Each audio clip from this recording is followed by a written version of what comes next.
ನಮಸ್ಕಾರ ವೀಕ್ಷಕರೇ. ರಂಜಾನ್ ತಿಂಗಳು ಬಂತು ಅಂದರೆ ಸಾಂಸ್ಕೃತಿಕ ನಗರಿ ಮೈಸೂರಿನ ವಾತಾವರಣವೇ ಬದಲಾಗುತ್ತೆ. ಹಗಲಿಡೀ ಉಪವಾಸವಿತ್ತು ಸಂಜೆ ಇಫ್ತಿಯಾರ್ ನಂತರ ನಗರದ ಕೆಲವು ಬೀದಿಗಳು ದೀಪಾಲಂಕಾರದಿಂದ ಕಂಗೊಳಿಸುತ್ತವೆ. ಶಾಪಿಂಗ್ ಉತ್ಸಾಹ, ಬಾಯಲ್ಲಿ ನೀರೂರಿಸುವ ಖಾದ್ಯಗಳ ಘಮ ಮತ್ತು ಸುಗಂಧ ದ್ರವ್ಯಗಳ ಪರಿಮಳ, ಈ ಎಲ್ಲವನ್ನ ಒಂದೇ ಸೂರಿನಡಿ ನೋಡಬೇಕು ಅಂದರೆ ನೀವು ಮೈಸೂರಿನ ಐತಿಹಾಸಿಕ ಮೀನಾ ಬಜಾರ್ಗೆ ಬರಲೇಬೇಕು. ಇಂದು ಪ್ರಜಾನುಡಿ ತಂಡ ಈ ಮಾರುಕಟ್ಟೆಯ ಜೀವಂತಿಕೆಯನ್ನ ನಿಮಗೆ ತೋರಿಸಲಿದೆ. ಬನ್ನಿ ನಮ್ಮೊಂದಿಗೆ.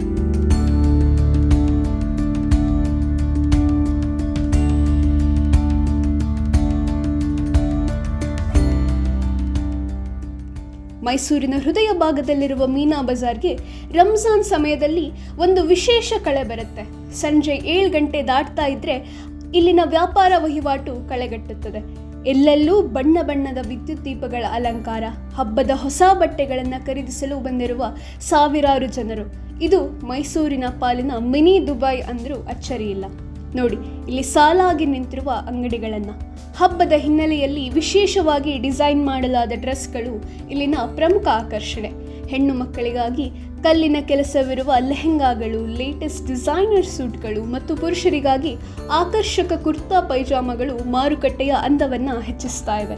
ಹಬ್ಬದ ದಿನದಂದು ಸುಂದರವಾಗಿ ಕಾಣಿಸ್ಕೊಳ್ಬೇಕೆಂಬ ಹಂಬಲದಲ್ಲಿ ಪ್ರತಿಯೊಬ್ಬರು ತಮಗೆ ಇಷ್ಟವಾದ ಡಿಸೈನ್ಗಳನ್ನು ಚೌಕಾಶಿ ಮಾಡ್ತಾ ಖರೀದಿಸ್ತಾ ಇದ್ದಾರೆ.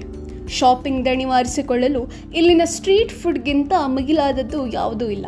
ನಾವು ಹೋಟೆಲ್ಗಳಲ್ಲಿ ಸಾಧಾರಣವಾಗಿ ಆಲೂಗಡ್ಡೆ ಸಮೋಸ ತಿಂದಿರ್ತೇವೆ, ಆದರೆ ಇಲ್ಲಿನ ವಿಶೇಷವೇ ಬೇರೆ. ಇಲ್ಲಿ ಮಟನ್ ಕೀಮಾ ಸಮೋಸ, ಚಿಕನ್ ಸಮೋಸ ಮತ್ತು ಈರುಳ್ಳಿ ಸಮೋಸಗಳತ್ತೆ ಕಾರ್ಬಾರು. ಕಾದ ಎಣ್ಣೆಯಲ್ಲಿ ಸಮೋಸಗಳು ಗೋಲ್ಡನ್ ಬ್ರೌನ್ ಬಣ್ಣಕ್ಕೆ ತಿರುಗ್ತಾ ಇದ್ರೆ ಹೊರಬರುವ ಆ ಸುವಾಸನೆ ಇದೆಯಲ್ಲ, ಆಹಾ, ಅದು ಯಾರನ್ನಾದರೂ ಸೆಳೆಯುತ್ತದೆ. ಸಮೋಸಾದ ಖಾರಕ್ಕೆ ತಂಪಾದ ಫಲೂಡಾ ಅಥವಾ ಲಸ್ಸಿ ಇಲ್ಲಿನ ಬೆಸ್ಟ್ ಕಾಂಬಿನೇಷನ್. ಹಾಲಿನೊಂದಿಗೆ ಸಬ್ಜಾ ಬೀಜ ಮತ್ತು ಐಸ್ ಕ್ರೀಮ್ ಸೇರಿಸಿಕೊಡುವ ಈ ಫಲೂಡಾ ಕುಡಿದ್ರೆ ಮನಸ್ಸಿಗೂ ತಂಪು, ಹೊಟ್ಟೆಗೂ ತಂಪು. ಇದು ಮೀನಾ ಬಜಾರ್ ಡೇವರ್ಸ್ ಮುಂದೆ ಇರೋದು ಮೊಗ್ಲಿಯಾ ಕೂಲ್ ಡ್ರಿಂಕ್ಸ್ ಅಂತ. ಇಲ್ಲಿ ಸ್ಪೆಷಲ್ ಶರ್ಬತ್ ಸಿಗ್ತದೆ. ನನ್ನಾರಿ ಶರ್ಬತ್, ಬಾದಾಮ್ ಶರ್ಬತ್, ಲಸ್ಸಿ, ಬಾದಾಮ್ ಲಸ್ಸಿ, ಖವ್ವಾ ಲಸ್ಸಿ, ಎಲ್ಲ ವೆರೈಟಿ ಚೆನ್ನಾಗಿರುತ್ತೆ, ಸೂಪರ್ ಐತೆ. ಎಲ್ಲರೂ ಬರಬೇಕು.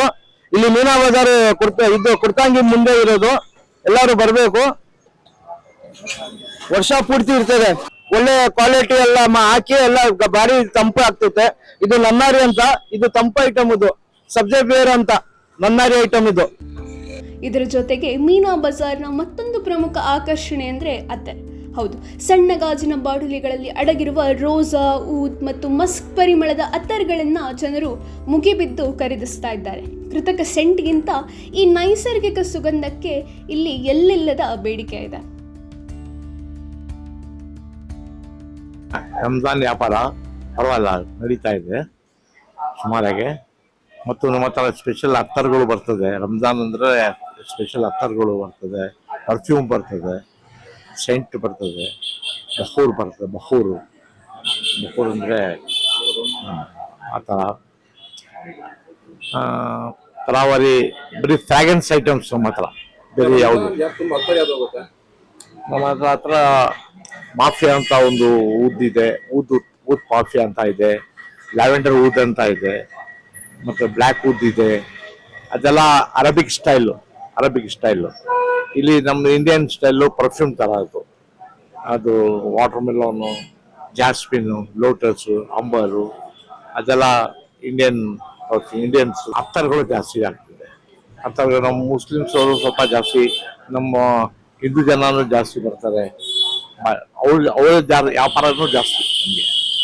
ನಮಗೆ ವಿಜಯನಗರದಿಂದ ಇಲ್ಲಿಂದ ಅಲ್ಲಿಂದ ಎಲ್ಲ ಬರ್ತಾರೆ ವ್ಯಾಪಾರ ಮಾಡಿ. ಮೀನಾ ಬಜಾರ್ ಅಂದ್ರೆ ಕೇವಲ ವ್ಯಾಪಾರ ಅಲ್ಲ, ಇದು ಸಾಮರಸ್ಯದ ಸಂಕೇತ ಕೂಡ ಹೌದು. ಇಲ್ಲಿ ಕೇವಲ ಒಂದು ಸಮುದಾಯದವರಷ್ಟೇ ಅಲ್ಲ, ಮೈಸೂರಿನ ಎಲ್ಲ ಧರ್ಮದ ಜನರು ಬಂದು ಈ ಹಬ್ಬದ ಸಂಭ್ರಮದಲ್ಲಿ ಪಾಲ್ಗೊಳ್ತಾರೆ. ರಾತ್ರಿ 12 ಗಂಟೆಯಾದರೂ ಇಲ್ಲಿನ ರಸ್ತೆಗಳು ಜನರಿಂದ ತುಂಬಿರ್ತಾ ಇದೆ.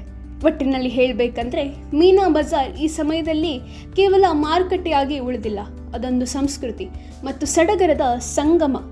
ನೀವು ಮೈಸೂರಿನವರಾಗಿದ್ದರೆ ಅಥವಾ ಈ ಸಮಯದಲ್ಲಿ ಮೈಸೂರಿಗೆ ಭೇಟಿ ನೀಡಬೇಕು ಅಂತ ಅಂದ್ಕೊಂಡಿದ್ರೆ ಮೀನಾ ಬಜಾರ್ನ ಈ ವೈಭವವನ್ನು ಕಣ್ತುಂಬಿಕೊಳ್ಳೋದನ್ನ ಮರಿಬೇಡಿ. ಕ್ಯಾಮ್ರಾ ಪರ್ಸನ್ ಸಂಜಯ್ ಜೊತೆ ನಾನು ನಿಹಾರಿಕಾ ಹೆಗಡೆ, ಪ್ರಜಾನುಡಿ, ಮೈಸೂರು.